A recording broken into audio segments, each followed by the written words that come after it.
स्वागत है आपका विवो की ऑनलाइन क्लास में और मैं नेहा कुमावत आपको पढ़ाने वाली हूँ फाइनेंशियल मैनेजमेंट।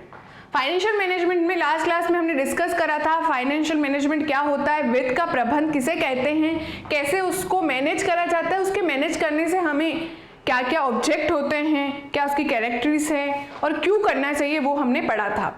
आज हमारा फाइनेंशियल मैनेजमेंट का पहला चैप्टर स्टार्ट हो रहा है। तो उस चैप्टर का नाम है धन का या कहे मुद्रा का समय मूल्य। धन का समय मूल्य, मुद्रा का समय मूल्य, इसको इंग्लिश में कहा जाता है टाइम वैल्यू ऑफ मनी। ये क्या है आज की क्लास में हम डिस्कस करेंगे। इसके कुछ टॉपिक्स हैं जो हम इस क्लास में डिस्कस करेंगे। तो पहला टॉपिक इसके अंदर है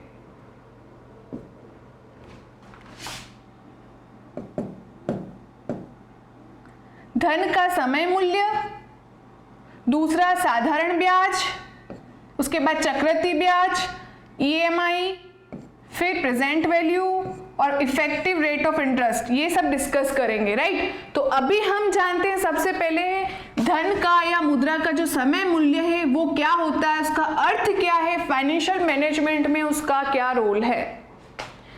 तो आप देख सकते हैं, आपको कुछ स्क्रीन पे ऐसे शो हो रहा होगा, ये ब्लैक बोर्ड दिख रहा होगा, उसमें मनी इंक्रीज हो रही है, टाइम इंक्रीज हो रही है, उसके साथ साथ उसकी वैल्यू भी इंक्रीज हो रही है।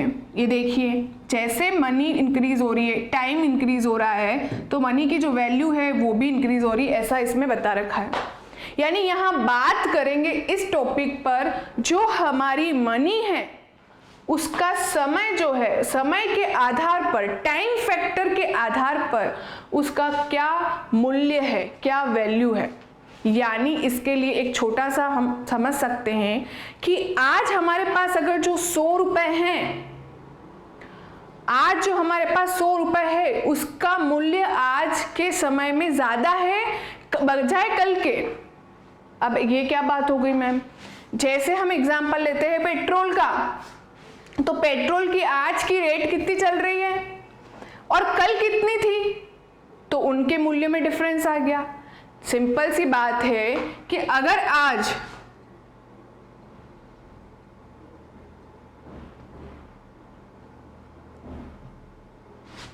मुद्रा के समय मूल्य की बात कर रहे हैं, सपोज आज मेरे पास 100 रुपए हैं प्रेजेंट में, वर्तमान में 100 रुपए मेरे पास है, तो उसका मूल्य आज के समय में उसका मूल्य ज्यादा है, अधिक है। आज की टाइम की बात कर रहे हैं, आज की रेट उससे ज्यादा है, किससे तुलना में, भविष्य में, फ्यूचर की वैल्यू से। अगर फ्यूचर में अगर ये 100 रुपए है ना, तो इसकी वैल्यू 90.09 है या फिर 90 के आसपास है। अब ये कुछ कंपोनेंट्स है उसकी वजह से कम हो गई है। हमें बस ये समझना है कि हमारा जो आज का मूल्य है वो तुलना में, किसकी तुलना में, फ्यूचर की तुलना में आज का जो मूल्य है वो क्या है, ज्यादा है, अधिक है। जैसे कि आज आपकी सैलरी सपोज 10,000 रुपया है, कितनी सैलरी है, 10,000 रुपया है। फ्यूचर में अगर आपको 10,000 मिलेगी तो फ्यूचर के लिए वो कम आकी जाएगी। जैसे बोलते हैं ना, आपके नॉर्मली एग्जांपल देते हैं, आपके पापा बोलते हैं कि मेरी तो उस समय सिर्फ मैं 600 रुपए में काम करता था या फिर 10,000 में काम करता था, तो तब के लिए तो उसका मूल्य अधिक था, आज के लिए कम है ना। तो यहाँ बात हो रही है, जो मनी है ना उसकी टाइम की बात हो रही, टाइम के हिसाब से उसको आका जा रहा है कि अगर आज आपके पास कोई पैसा है तो उसका मूल्य ज्यादा है बजाय कल के।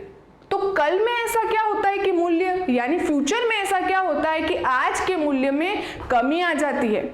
तो महंगाई के कारण, अगर महंगाई बढ़ गई है तो उसमें क्या आ जाएगा, कमी आ जाएगी। तो ऐसे क्या कारण हैं जिसकी वजह से आज के मूल्य में फ्यूचर में कमी आ जाएगी। तो वो हम कुछ पढ़ लेते हैं कि ऐसे कौन कौन से फैक्टर है। तो सबसे पहले मुद्रा के मूल्य में आज के टाइम पे वृद्धि क्यों हो रही, अधिमान की मतलब वृद्धि क्यों हो रही। आज जो हमारे पास 100 रुपए है उसके मूल्य को हम ज्यादा क्यों बता रहे हैं तुलना में फ्यूचर की बात में, फ्यूचर की तुलना में हम उसको कम क्यों बता रहे।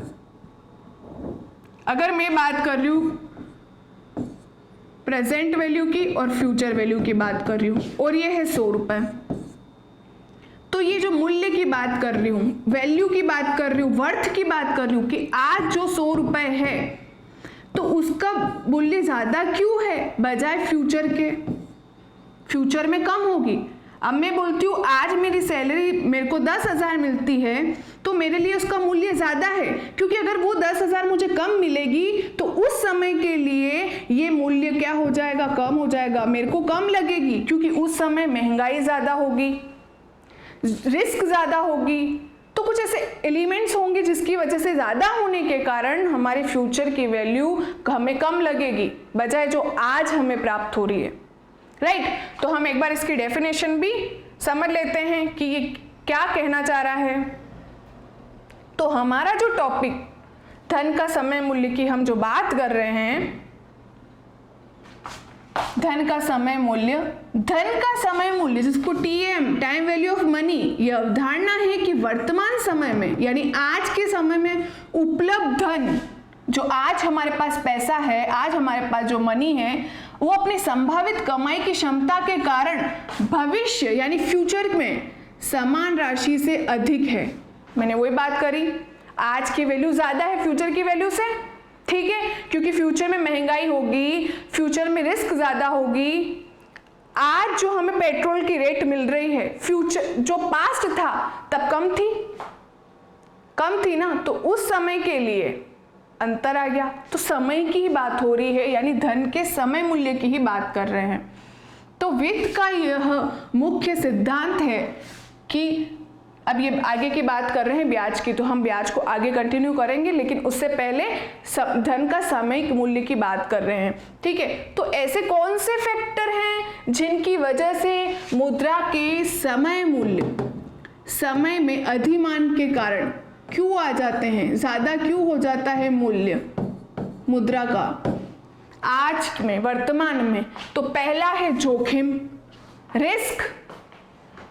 आज हमारे पास जो पैसा है मौजूद है तो उसमें रिस्क कम है, जोखिम कम है, हम कहीं भी इन्वेस्ट कर सकते हैं, कहीं भी उसको पैसा लगा सकते हैं, कुछ भी खरीद सकते हैं, तो हमारी रिस्क कम है कि हम अभी विड्रॉल कर लेंगे या अभी कहीं से भी हमारे पास पड़ा है तो उसको इन्वेस्ट कर देंगे। तो जोखिम कम होने के कारण आज जो हमारा पैसा उसकी कीमत ज्यादा है, उसका मूल्य ज्यादा है। सपोज मेरे पास 1 लाख रुपए अभी बैंक में पड़े हुए हैं तो मैं 1 लाख रुपए बिजनेस में लगा सकती हूँ, क्योंकि अभी मेरे पास जोखिम कम है, क्योंकि मेरे पास अभी उपलब्ध है, उसके डूबने की संभावना कम है, रिस्क फैक्टर कम है, इसीलिए आज उसकी जो मूल्य है, उसकी वैल्यू है वो ज्यादा है। कंप्लीट है यहां तक। तो रिस्क की वजह हो गई। दूसरा है वर्तमान उपभोग की प्राथमिकता। भाई सीधी सी बात है, आज मेरे पास पैसा है 1 लाख रुपए, तो मैं उसको क्या करूंगी, जो मुझे प्राथमिक चीजें हैं मेरे को खरीदनी है, उपभोग करनी है, तो वर्तमान की उपभोग को मैं प्राथमिकता दूंगी। सपोज मुझे आज यहाँ पैसा इन्वेस्ट करना है या यहाँ मुझे कुछ चीजें खरीदनी है, तो आज मैं खरीद रही हूँ, तो जो आज मेरे पास पैसा है, वर्तमान में जो मेरे पैसा है, उसकी वैल्यू, उसकी वर्थ मेरे लिए ज्यादा है।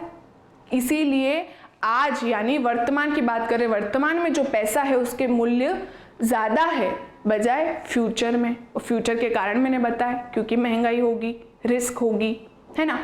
तो हम यही पढ़ रहे हैं कि आज हमारे पास पैसा है, मुद्रा है, तो उसकी वैल्यू ज्यादा है, क्योंकि जोखिम क्या है, कम है। जोखिम क्या है, कम है, इसलिए उसकी वैल्यू क्या है, ज्यादा है।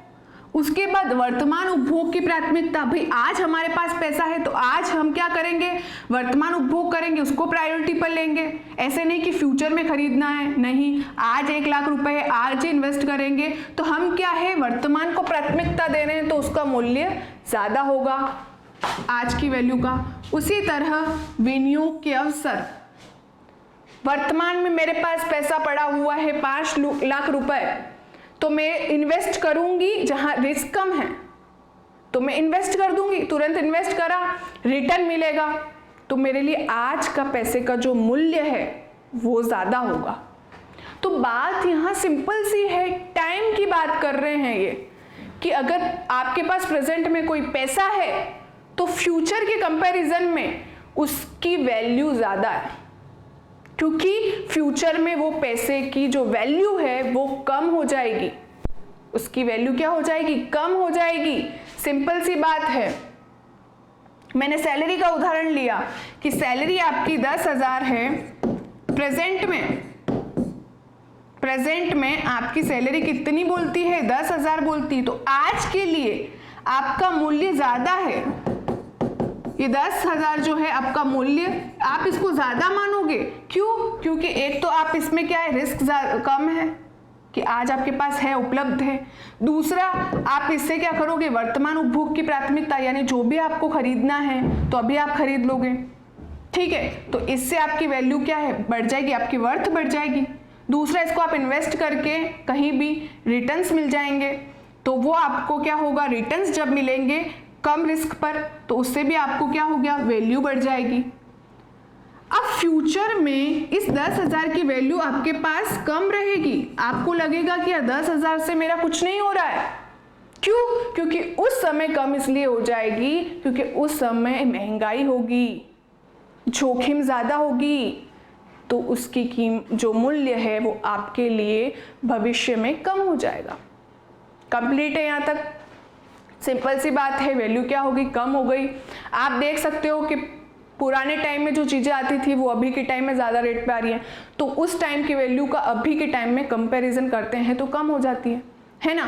तो अब इससे अपन इसको क्लियर कर सकते हैं कि इसमें बात हो रही है मनी की, उसकी टाइम की और उसकी वैल्यू की। किस किस की बात हो रही है,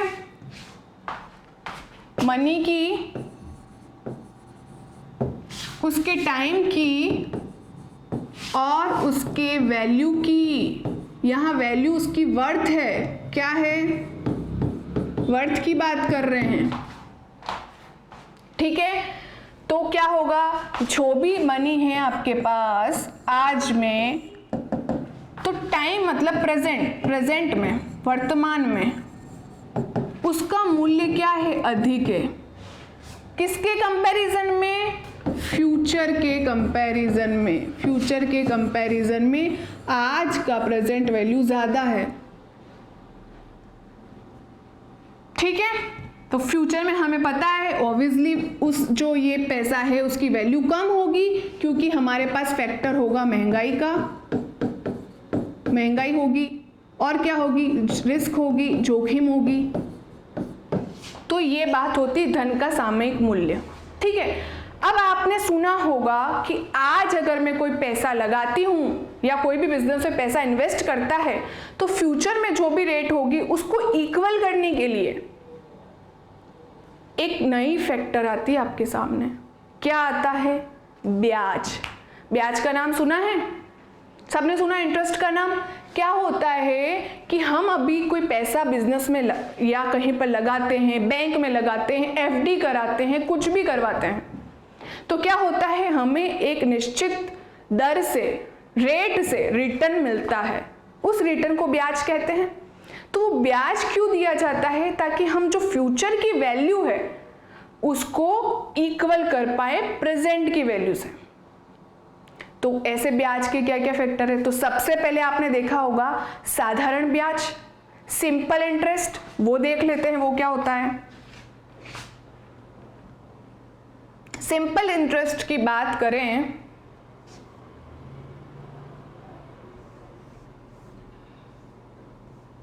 ये देख सकते हो साधारण ब्याज लिखा हुआ है,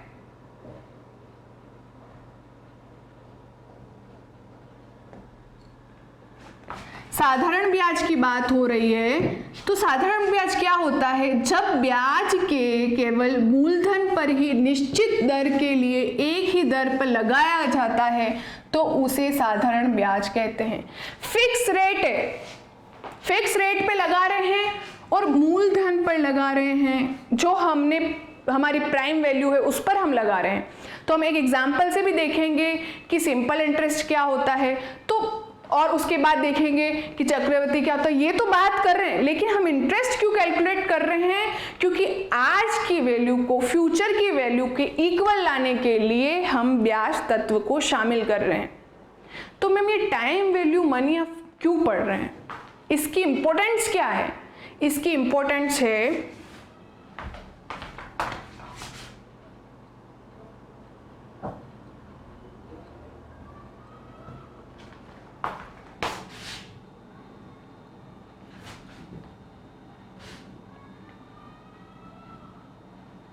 इसकी इंपॉर्टेंस इसलिए है स्टूडेंट्स कि अगर मुझे मेरी प्रेजेंट वैल्यू और फ्यूचर वैल्यू का हम ये दोनों किसके अकॉर्डिंग कर रहे हैं? टाइम फैक्टर के अकॉर्डिंग, ठीक है। और ये हमारी मनी हो गई।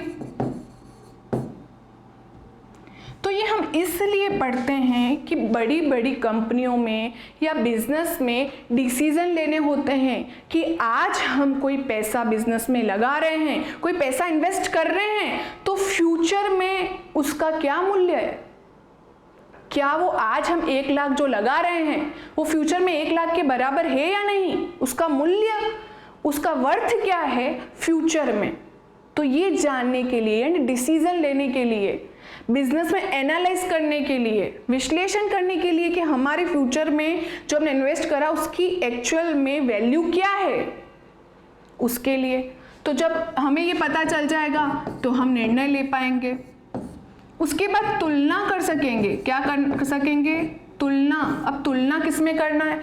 फ्यूचर और प्रेजेंट में। भाई फ्यूचर में आज मेरा जो मनी की वैल्यू है वो प्रेजेंट में थी, उसके कंपेयर कर सकेंगे।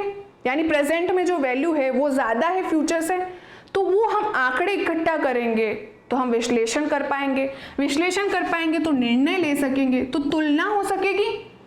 सपोज 2020 से 2021 से 1 लाख मैंने विनियोग करा हुआ है, तो 1 लाख फ्यूचर में क्या, इसका मूल्य क्या होगा, इसका वर्थ क्या है, तो तुलना की जा सकेगी। तो तुलना करने के लिए भी टाइम वैल्यू ऑफ मनी करा जाता है, ठीक है। ये इंपॉर्टेंस है, इसलिए हम इसको करते हैं, टाइम वैल्यू मनी को पढ़ते हैं। अब हम आते हैं हमारे साधारण ब्याज के टॉपिक पर कि साधारण ब्याज क्या है, क्या इसका फॉर्मूला है, कोई क्वेश्चन है तो वो सॉल्व करेंगे। कंप्लीट। तो हम देखते हैं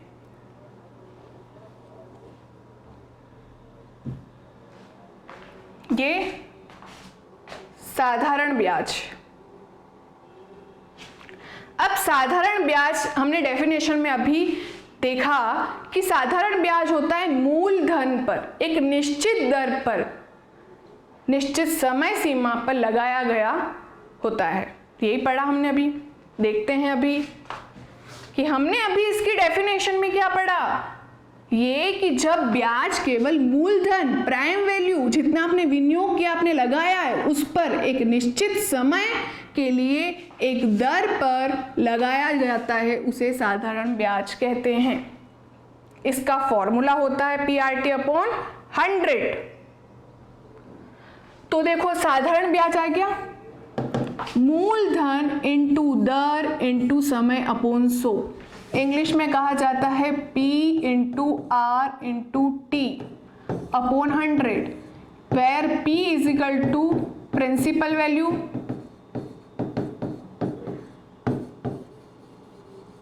R is equal to rate of interest and T is equal to time.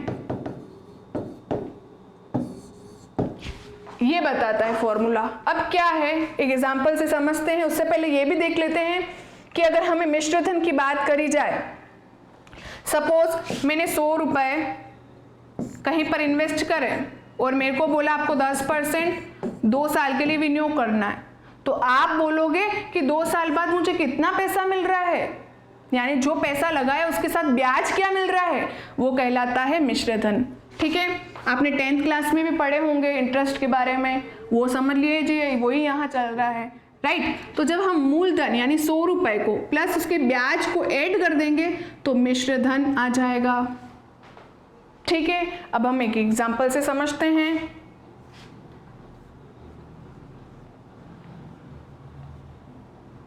क्या दिया हुआ एग्जाम्पल, राधा ने 10,000 रुपये साधारण ब्याज पर 9% वार्षिक दर से उधार लेकर आई है। 2 वर्ष के अंत में उसे कितना धन वापस देना होगा, यानी ये बात कर रहे हैं मिश्र धन की। तो हमें पता चल गया साधारण ब्याज कैलकुलेट करना है। क्या क्या दिया हुआ है वो देख लो। तो सबसे पहले मूलधन दिया हुआ है, पी दिया हुआ आपको, आपने 10,000 रुपये लेकर आइए, तो पी उसका क्या है, प्रिंसिपल अमाउंट है 1,000, 10,000 दिया हुआ है, तो मूलधन हमें मिल गया, मूलधन मिल गया। अब रेट देखते, रेट कितनी दी हुई है, 9% वार्षिक, एनुअल सालाना दर कितनी दी हुई है, 9%। साथ के साथ समय दिया हुआ है 2 वर्ष, तो टी हमें दिया हुआ है 2 वर्ष, वो हमने लिख दिया। अब हमें इस आंकड़ों से क्या पता लगाएंगे, ब्याज पता लगाएंगे। हमारे पास साधारण ब्याज का फॉर्मूला है simple interest, simple interest is equal to PRT upon 100। यही बात करते हैं, यही फॉर्मूला हमने अभी लिखा है। अब ये P into R into T है, राइट। अब हम इसको कैलकुलेट करेंगे। कैसे कैलकुलेट करते हैं, फॉर्मूले में हमें सारी चीजें लिखनी है।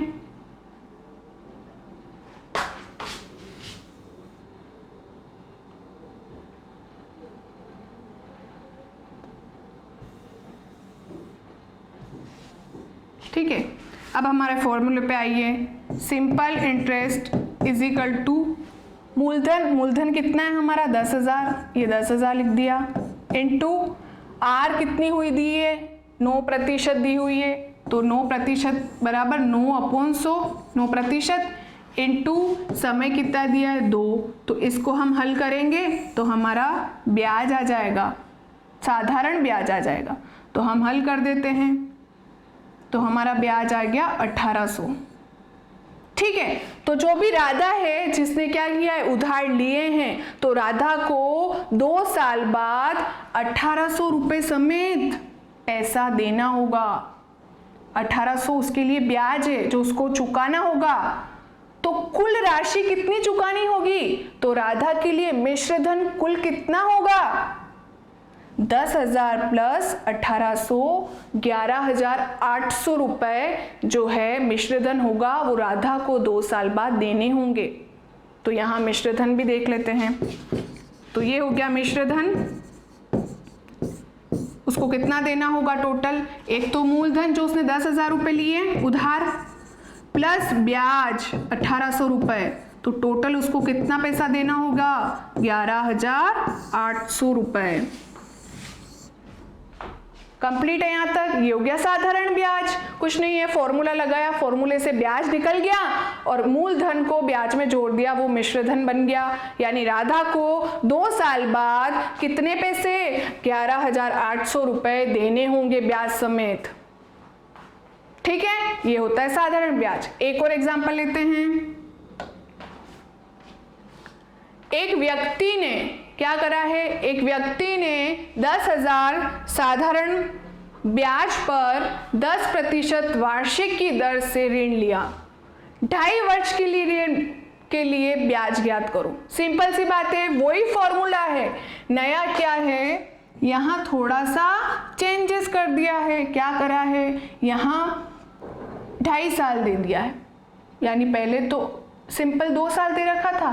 अब हम इसको क्या करेंगे, आपने भिन्न पढ़ी हैं, फ्रैक्शंस पढ़े हैं, हम क्या करेंगे, साधारण भिन्न में बदल देंगे, बाकी एज इट इज वैसे ही होगा। कैसे होगा, सिंपल इंटरेस्ट की बात कर रहे हैं, फॉर्मूला हमें पता है P into R into T upon 100। हमें पता है where is P is prime value, prime value कितनी, प्रिंसिपल वैल्यू कितनी है 10,000, यानी मूलधन आपका कितना है 10,000 है। रेट कितनी है 10% पर एनम। टी कितना दिया हुआ है 2.5 साल।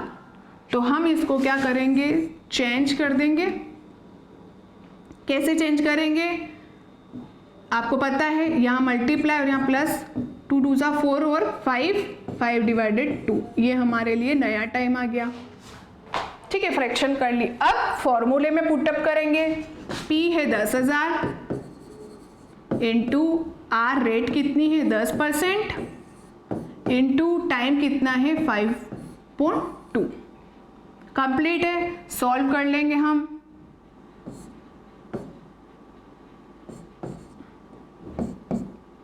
तो हमारा इंटरेस्ट कितना आ गया 2500।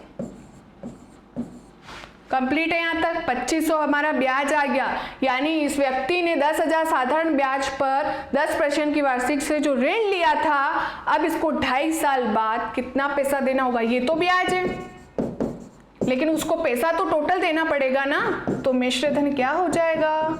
मिश्र धन इज इक्वल टू जो हमारा 10,000 है मूलधन प्लस ब्याज, ब्याज हमारा निकला 2500, तो उसको अमाउंट पे करनी पड़ेगी 12,500 ब्याज समेत। तो ये हमारा हो गया साधारण ब्याज। फॉर्मूले से हल करा हमने इसको, सिंपल इंटरेस्ट को। फॉर्मूला PRT/100 है। और मिश्र धन की बात करते हैं तो मूलधन में ब्याज इंक्लूड हो जाएगा और हमारा ब्याज आ जाएगा 2500, जो कि मिश्र धन बन जाएगा 12,500। ठीक है, ये हो गया। अब बात आती है, ये ब्याज जो है साधारण ब्याज, ये क्या करता है? फ्यूचर वैल्यू को प्रेजेंट वैल्यू को इक्वल करने के लिए ब्याज होता है। कंप्लीट है। अब हम इसके साथ ही पढ़ लेते हैं चक्रवृद्धि ब्याज। थोड़ा सा उसके बारे में डिस्कस कर लेते हैं। क्या होता है चक्रवृद्धि ब्याज? चक्रवृद्धि ब्याज होता है मूलधन प्लस ब्याज के ऊपर ब्याज लगता है। कंपाउंड इंटरेस्ट क्या होता है? ब्याज के ऊपर भी ब्याज लगता है। तो वो हम पढ़ेंगे नेक्स्ट क्लास में कि कंपाउंड इंटरेस्ट क्या है, इसके फॉर्मूले क्या है, इसका क्वेश्चन क्या है। काफ़ी इंटरेस्टिंग टॉपिक है और आगे नए टॉपिक को उसके साथ ही कंटिन्यू करेंगे। तो आज की क्लास यहीं समाप्त करते हैं। मिलते हैं नेक्स्ट क्लास में नए टॉपिक के साथ। तब तक के लिए धन्यवाद।